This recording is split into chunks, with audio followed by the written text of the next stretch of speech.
The CFA Institute has recently announced that the February 2022 CFA Level 1 and Level 2 exam results are going to be released next week. This is going to be a big deal, trust me. Many of us are anxiously waiting to see if the pass rates are going to come back up to historically normal levels like the Level 2 and Level 3 exams sort of seem to have done recently. It hasn't yet happened yet for the Level 1 exam though. The November 2021 Level 1 pass rate was just still 27%. Personally, I don't think we're gonna see much of a difference in the pass rate, but I'm sort of hoping for Level 1 candidates everywhere that I'm wrong about that. The reason that these results are going to be so important is that these two February 2022 exams were some of the first sittings, or possibly the first sittings, where none of the candidates that took that test had been subject to prior exams being canceled and then having to reschedule to that date. So that means that for the first time, we are really gonna get to be able to test what the CFA Institute has been saying about these extremely low pass rates over the past year. Before we get into the video, I wanna make everyone aware that I'm doing live streaming every Thursday night on Lighthall. Lighthall is an educational live streaming platform.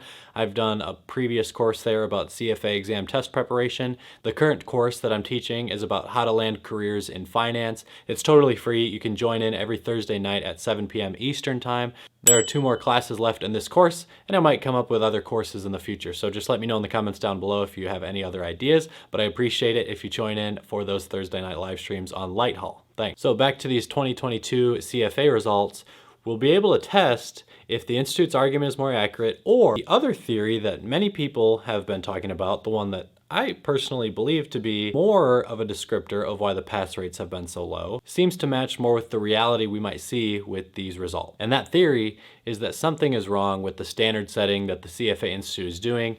They're making the minimum passing scores much higher than they ever have been in the past due to their own internal analysis of which questions a minimally qualified candidate would be able to answer correctly, their modified Angoff standard setting method. So let's think back to almost a year ago now, in June of 2021, when the April or May 2021 pass rates were announced. All 3 exams showed pass rates sharply lower, with the Level 1 exam being hit especially hard, with only about a quarter of the candidates who sat for that exam being able to clear it. After much backlash and conversation and complaints being made about the CFA Institute and their administering of the exams, they released a pretty helpful video describing what they were seeing and why the pass rates were so much lower than they historically have been. If you clicked on this video, I'm sure you're pretty familiar with what I'm talking about, but the Institute basically argued that candidates who had seen an exam be rescheduled showed drastically lower pass rates than all the candidates who had not. And they mentioned that this could likely be due to the fact that when you have an exam rescheduled, it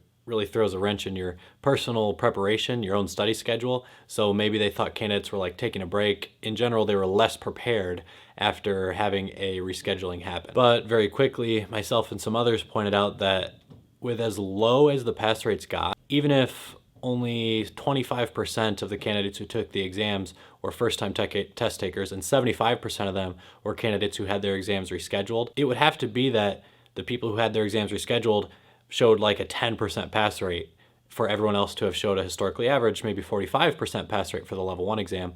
And that massive kind of discrepancy just made 0 sense right away. Their argument didn't make a ton of sense. And it's because of that reality that I've never totally subscribed to what the CFA Institute saw in the data. I'm sure that they did see something to that effect in the data, but my theory is that that factor is secondary to some other major change that has happened in their administration of the exam. And it's not crazy to believe that something has likely happened in that administration because they switched from a paper-based exam to a computer-based exam, and they had to grade things and set the standards in a pretty different way after switching to the CBT model. So it can only make sense that some unwanted changes may have also stemmed from that big change in the process. And the problem I've had with the CFA Institute surrounding transparency is that they've never really addressed what else could be the problem. They've never admitted any fault for the low pass rates they've seen and the extremely high minimum passing score estimates that we think have been the case for these low pass rates.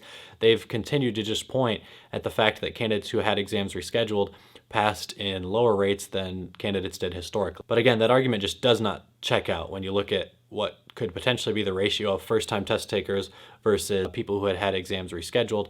And since it doesn't check out, And since I haven't totally subscribed to that theory being the primary cause that the pass rates have been so low, I'm a little pessimistic about what we might see next week in the 2022 level 1 and level 2 pass rate. Again, I don't want to knock on the February 2022 candidates. I'm just saying that I don't think what the Institute has said about people being rescheduled is the primary cause. I think it's something that they're doing that has been the primary cause of the pass rates being low. So unless they drastically change some other factor that they may or may not have identified to be a primary cause of these low pass rates, which I don't think they've changed any other major factor in the standard setting or in the grading of the exams, unless we probably would have heard about that. But unless they did, I don't see any way that we would see pass rates improve very much. Now, like I said in the introduction to this video, I hope I'm wrong, and I've talked to a couple other parties a little more informed than I might be about the state of the CFA exams, and they are either totally up in the air or sort of thinking that the pass rates might start to get better, start to return to historically normal levels. And if you believe that, you probably believe that what the Institute has been arguing about the pass rates being low is one of the major factors in why they've been low, because since now many of the people who took the exam were not subject to a rescheduling, they should have been just as well prepared as all candidates of the past. The way we will know if that is the case or not, or if my theory is correct and that the exams aren't going to get much easier to pass, isn't necessarily by looking at the pass rates. I think we're going to be able to get more information in all reality by looking at the minimum passing score estimates. So while we are anxiously awaiting the result, I'm more anxiously or more interestedly awaiting to see what 300hours.com says they think the minimum passing scores were. If those minimum passing scores remain historically high like they have been over the past 12 months, then of course we're going to see a lower pass rate. And of course, a higher minimum passing score couldn't be the result of candidates on average being less prepared.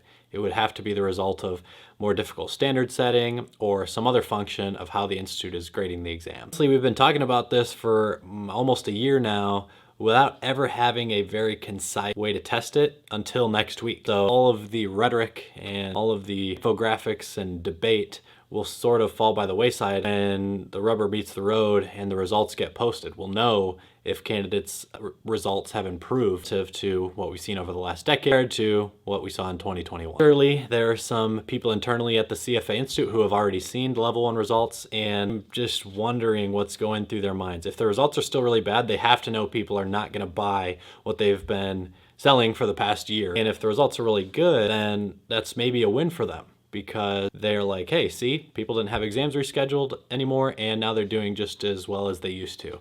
So that's a really good win for the Institute in several ways. I don't think they really have that much of a motivation to see candidates fail. I know there's this economic argument that when candidates fail, they have to pay exam registration fees again, and that's partially true.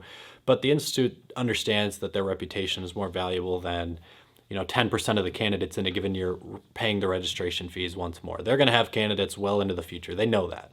So I think they're more concerned with seeing the pass rates come back up. Now, I totally give them credit in the sense that I don't ever think they'll artificially raise the pass rates. The Institute has always been very strict in how they believe they're setting the standards and who they allow to become CFA charter holders. They want it to remain the gold standard in finance. So I give the Institute a lot of credit for that. I just think they haven't done a great job in setting those standards and scoring the exams. But I do believe that they want to see the pass rates climb again. So if they've already seen that the pass rates are higher, some people internally, I bet they're pretty excited to get some of their reputation back, get a little more credit to their name. If the pass rates have not improved, I imagine they're pretty nervous about the public outrage that may ensue. And in all reality, we might see pass rates somewhere in the middle. So there could be an element of each of these arguments holding their ground. And if that's the case, I'll probably be talking about it in a couple weeks from now on a video. So thanks for watching this one. Make sure you're subscribed for the channel. Like this video if you want the YouTube algorithm to show you the next one when I do post that after the pass rates come out. And don't forget to follow me on Lighthall as well. As always, thanks for watching.